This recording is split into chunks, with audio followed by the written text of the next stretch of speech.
আল্লাহকে গালি। আমি আপনাদেরকে উস্কানি দিতে আসিনি, আমি খালি বলতে আসছি আপনারা আইনকে হাতে তুলে নেবেন না। আপনাদের যারা বুদ্ধিজীবী আছে, আলেম উলামা শিক্ষিতরা আছে, তাদের সঙ্গে আমার দৃষ্টিকে বড় বেদনা নিয়ে এসেছি, আতঙ্ক নিয়ে এসেছি। ফারাক্কা ব্যারেজ পার করেছি, ইন্টারনেট অফ, ঝামেলা হয়েছে বেলডাং। যারা বলছে, আমি দেখলাম একটা বাংলা নিউজ তিনি ছেড়েছেন, কে আল্লাহর নামে গালি দিয়েছে, এটা কোনো ছোট স্ক্রিনের মধ্যে লেখা ছিল, এটা চোখে পড়ার মতো জিনিস নয়, এ এক হারামের আওলাদ। তারপরে এটা কোনো বিষয় নয়। যারা বলছেন এটা ছোট বিষয়, হ্যাঁ, আইনের উপরে আস্থা রাখো, প্রশাসনের উপরে আস্থা রাখো, এটা আমার অনুরোধ। তবে দুঃখের বিষয়, এত বড় অপরাধ করলো কার মদতে? আল্লাহকে গালি। স্যার আমরা কি করব? আল্লাহকে গালি দিয়েছে। আমি অনুরোধ করব মুর্শিদাবাদ জেলার মানুষকে, আইন হাতে নিও না। এরকম হাজারটা কুত্তা হিন্দুস্তানে চিল্লাচ্ছে রসুলকে আর আল্লাহকে গালি দিচ্ছে, 100টা কুত্তা গালি দিয়ে বেড়াচ্ছে। আমি বলে যাই, যারা আমার আল্লাহকে গালি দিচ্ছ, তুমি কি একবার কোরআন পড়েছো? কোরআনটা স্টাডি করো একবার। অথচ আমার আল্লাহ তাআলা কোরআনে বললেন, কারো দেবদেবী কারো ধর্মকে গালি দিও। কোন বক্তা, কোন মৌলবি যদি স্টেজে বসে কারো দেবদেবীকে গালি দেয়, দেবদেবী সম্পর্কে সে যদি খারাপ কুরুচিকর মন্তব্য করে, জানবেন তার মধ্যে কোরআনের ইলম নেই, হাদিস কোরআনের রাসূলের আখলাকি তার মধ্যে। আমি ইয়াসিন বলে গেলাম, যদি কোন বাপের বেটা মৌলবি থাকে তাকে ডেকে নিয়ে আসুন, আমি খুলে দেখিয়ে দেব। কোরআনের তাফসীর আমার মোবাইলে নোট করা আছে, আমি তাকে দেখিয়ে দেবো, পড়ে দেখো। তোমার মৌলবি পড়া হয়নি, তুমি অপরের ধর্মকে গালি দাও, তুমি নিজের ধর্মের প্রচার করো। তুমি এটা বলতে পাবে আল্লাহ ব্যতীত অপরকে সিজদা করা, আল্লাহ ব্যতীত অপরকে রব হিসাবে মানা, এটা হচ্ছে সরাসরি ইসলামের শিরক। তুমি তার দেবদেবীকে গালি দিবে, সে তোমার আল্লাহকে ছেড়ে দিবে। আমার বক্তব্য আজকের নয়, আমি 1 মাস 2 মাস আগে নয়, কয়েক বছর আগে বলেছি, কোরআনে আছে তোমরা কারো দেবদেবীকে কারো ধর্মকে গালি দিবে, নিজেরটা থেকে সরে যেও না। তুমি তোমার আল্লাহকে বিশ্বাস করো, শিরক থেকে বাঁচো, মানুষকে শিরকের কথা বলে বুঝাও, আর শিক্ষা অর্জন করুন। এতগুলো মানুষ বসেছেন, আপনারা সকলে জানেন প্রত্যেকটা মুসলমান নরনারীর জন্য দিনী শিক্ষা অর্জন করা কি কথা বলে না? ও আপনারা জানেন না কেউ? ফরজ।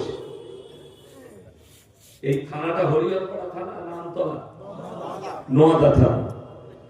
গোটা নোয়াদা থানায় যত মুসলিম আছে, যদি সমীক্ষা করা হয়, 100টার মধ্যে 85টা লোকের কাছে দ্বীনি শিক্ষা নাই, নারী পুরুষের কাছে। ঠিক বললাম না? বললাম আরো বেশি হবে, আরো বেশি হবে। আমি 85 বললাম কেন? আজকে আপনার সম্পর্ক কোরআনের সাথে না থাকার কারণে আপনার কাছে দ্বীনি কালচার নাই। ভারতে যদি 30 কোটি মুসলমান থাকে, 10 কোটি মুসলমান বেঈমান আর কাফের হয়ে বসে আছে, সে নিজেও টের পায়, সে নিজেও জানে না। যেমন আমাদের দেশে কিছু লোক আছে, কিছু মুসলমান আছে, তারা জানে আমি যখন গরুর মাংস খাই, ঈদ বকরা ঈদে একবার গিয়ে মাথা ঠুকি, তো আমি মুসলমান। ঠিক বললাম না? বলবো না? ঈদ বকরা ঈদে যারা নামাজ পড়তে আসে, সে মালগুলো নামাজি নয়, নামাজি বললেই বলা হবে, ওখানে মাথা ঠুকতে আসে, অন্য কিছু। ওই জন্য আল্লাহ শর্ত রেখেছে, মাথা ঠুকাটা ইসলামে মেটার নয়, ইসলামে বিশ্বাস। প্রথমে মাথা বিশ্বাস আপনার চলে এলে, মাথাটা যখন ঠুকবেন, আপনি জায়গা ঠিক করে ঠুকবেন। ঠিক কিনা কথা বলে? জায়গা ঠিক করে ঠুকবেন, তারাও আপনি বেলাইনে অন্য জায়গায় মাথা ঠুকে ফেলবেন। মাথা পৃথিবীতে যারা নাস্তিক আছে তারা ছাড়া সবাই মাথা ঠুকে, সবাই মাথা ঠুকে, নাস্তিক ছাড়া সবাই মাথা ঠুকে। আপনাকে বলে দিই, কেউ পূবে, কেউ পশ্চিমে, কেউ উত্তরে, কেউ দক্ষিণে, কেউ গাছের সামনে, কেউ কবরের সামনে, কেউ পাথরের মূর্তি তৈরি করে তার সামনে, কেউ গাছের সামনে, কেউ সূর্যের কাছে, কেউ চন্দ্রের কাছে, কেউ জলের কাছে। যার বিশ্বাস যেখানে সে সেখানে মাথা ঠুকে। আমার এলাকায় ফুটবল এক জায়গায় খেলা হচ্ছিল কয়েক বছর আগে। এখন দেখবেন শীতকাল পড়েছে, বিভিন্ন জায়গায় ফুটবলের টুর্নামেন্ট হয়, হয় না? হয় না? অনেক মুসলমানরা খেলা দেখতে যায়। তো আমাদের এলাকার কিছু ছেলে গেছে খেলা দেখতে। তো যখন আসরের আজান দিয়েছে তখন হাফ টাইম হয়েছে। তো একজন চাচা ছিল, অল্প দাড়ি, মোটামুটি নামাজ পড়ে, তাকে বলছে, চাচা চলো আসরের নামাজটা পড়েই গিয়ে। বলেছ পুকুরে উজু করে নামাজ পড়তে গেছে, চাচা দক্ষিণ দিকে মুখ করে নামাজ পড়ে গিয়েছে। নামাজের পরে ছেলেরা বলছে, চাচা এটা দক্ষিণ দিক গো। বলছে আল্লাহ সব দিকেই আছে। কথা বুঝতে পেরেছেন? এখন এই চাচার থেকে বড় মুফতি আর কেউ হবে? বলুন, আল্লাহ সব দিকেই আছে, কিন্তু আল্লাহ শর্ত রেখেছে। অনেকজন মনে করে পশ্চিম দিকে মুখ করে নামাজ পড়তে হবে। ওটা আপনি ভারতে বাস করছেন, কাবার পশ্চিমে আছে, পূবে আছেন বলে আপনার দিক পশ্চিম দিক, না হলে অরিজিনাল কথা হচ্ছে কিবলা মুখী হয়ে নামাজ পড়া। এটা হচ্ছে সহি কথা। কোন মুখী বললাম? কিবলা। যারা কাবার পূবে আছে, পশ্চিমে আছে, তারা পূব দিকে মুখ করে নামাজ পড়ে। যারা কাবার উত্তরে আছে তারা দক্ষিণ দিকে, যারা দক্ষিণে আছে তারা উত্তর দিকে মুখ করে নামাজ পড়ে। মেটার হচ্ছে ইসলামে শর্ত হচ্ছে কিবলামুখী হয়ে নামাজ পড়া। আল্লাহ শর্ত রেখে দিলেন, লাইসাল বিররা আন তুওয়াল্লু বুজুহাকুম কিবালাল মাশরিকি ওয়াল মাগরিব ওয়ালাকিন্নাল বিররা মান আমানা বিল্লাহ। কোরআন, হে আমার নবী বলে দাও, পূব কিংবা পশ্চিম দিকে মাথা ঠোকার নাম ইসলাম নয়, মুমিন নয়। নাম্বার 1, 1 নম্বর আল্লাহর উপরে বিশ্বাস। সবাই হাত তুলে বলুন আনবো ইনশাআল্লাহ। প্রকৃত বিশ্বাস আনেন আল্লাহর উপরে।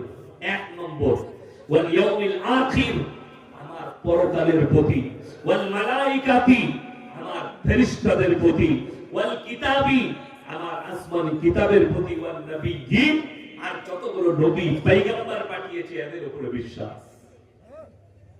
একটা কথা মাথায় রাখবেন, খ্রিস্টানরা তারা যদি মুহাম্মদ সাল্লাল্লাহু আলাইহি সাল্লামকে গালি দেয়, আমরা কিন্তু ঈসা মসিহকে গালি দিতে পারবো না। যদি কোনো মুসলমান বলে খ্রিস্টানরা মুহাম্মদ সাল্লাল্লাহু আলাইহি সাল্লামকে গালি দিয়েছে, আর তুমি যদি ঈসা নবীকে গালি দিতে যাও, তাদের পয়গম্বরকে, তোমার ঈমান চলে যাবে, তোমাকে কালমা পড়তে হবে ইস্তেগফার করে।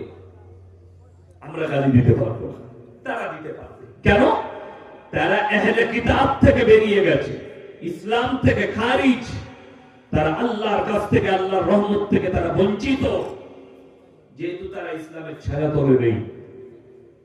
বলে দিই, এখন বাংলা মানে কোরআন পাওয়া যাচ্ছে না, যাই কথা বলে না? আছে? হাত তুলে বলুন তো, এতগুলো লোক বসে আছেন, কার কার বাড়িতে আছে? বেশিরভাগ লোকের বাড়িতে নেই। ঠিক বললাম না ভুল বললাম? বেশিরভাগ 2-10টা লোকের বাড়িতে আছে, যাদের একটু আল্লাহর প্রতি মহব্বত, একটু জানার ইচ্ছা, তারা কিনেছে, বাকি নেই।